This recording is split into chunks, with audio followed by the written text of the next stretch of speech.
Importing your photos using Lightroom is really easy, but there are a few really important things that we need to consider whilst we're at the import stage. First, insert your memory card into your card reader, enter the library module and click the import button at the bottom left.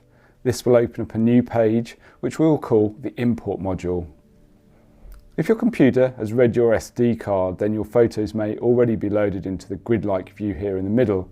If they haven't automatically loaded, you can come over to the left and select your file in the Source tab.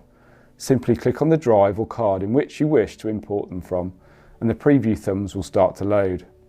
It's important to note that when the images are loading here in the centre, they have not yet been imported to your hard drive.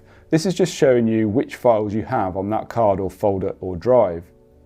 To help the files load quickly, set your thumbnail size to the smallest by moving the thumbnail slider all the way to the left. I usually have my Sort tab set to capture time if I'm importing photos. This helps when you look through the files later. If I have video files or other media that I will not be importing on that card, then I will set my Sort tab to Media Type instead. This allows me to quickly identify the video files and uncheck them, as I will not want them imported with my photos. I always import all of my files from every card that I upload. I think it's easier to sort images in the library module. You can then delete the ones you don't wish to keep later. If though you want to import one specific photo, you can uncheck all of the photos. Search for your photo of choice and just check that one. This means that when we hit the import button, it will only import that checked file. You can view the photos full screen by clicking the Photo View button at the bottom left-hand corner. At the top, you'll need to select Copy, as we will be copying the photos to a new location. Over at the right-hand side is where we'll have our import settings. At the top right, you'll see the destination drive in which the images will be copied to. If I click on another drive, you will see this change. Coming down to file handling, I recommend checking the build previews as standard. Without going into too much detail here, this will render your developed previews for you at the standard size. This means it's rendering the files on import as opposed to the first time you click on an image in the develop module. What this means is that it will take longer to import the files, but it will save you time when previewing the files for the first time in the develop module, as the rendering part will already have been done. If you'll be zooming into a lot of images, it might be worth checking the one-to-one preview, as this will render the files at the one-to-one ratio instead. This will take even longer at import, but again could save you time down the line.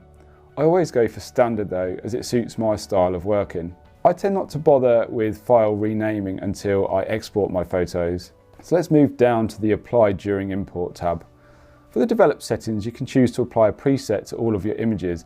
I don't do this for my landscape photography, as I like to edit each image individually, as the look I'm going for is often very different. I always use this for my wedding photography and family shots, as it gives me a uniform base to work from. This helps to keep my consistent look. I have a number of presets that I've built over the years that save me a ton of time. Going down to metadata, this is where you can add a copyright into the metadata. You only really need to do this if you're planning to share your images on the web and you wish to retain the copyright to your image. This will embed the copyright in the metadata, so if somebody clicks on your image, they'll be able to see your information. Below metadata, we have keywords. I always add a few descriptive keywords, usually based around their location. Moving down to destination, as the name suggests, this is where you choose where your photos will end up after import. First, check the drive you wish to store the photos on, and then select the main folder. This might be the location you store all of your landscape photography on each year, so you could have a folder called Landscape Photography 2020, and for future years, Landscape Photography 2021, and so on. This will help organise your photos for each year. If you click on the Landscape Photography 2020 and highlight it, and then go up and check into Subfolder, you'll be able to create a subfolder that sits within that yearly folder. This could be 01, the location, then RAW, for example. I find it's good to put a number first, that way there will be an order of the date captured. This method of filing is how I do it, but if you already have a system that works for you, then you may want to stick with how you're currently doing things. You'll want to make sure that Organise is set to into one folder. That way, if you have multiple cards that were shot over multiple days, all of the photos will end up in one folder as opposed to multiple folders.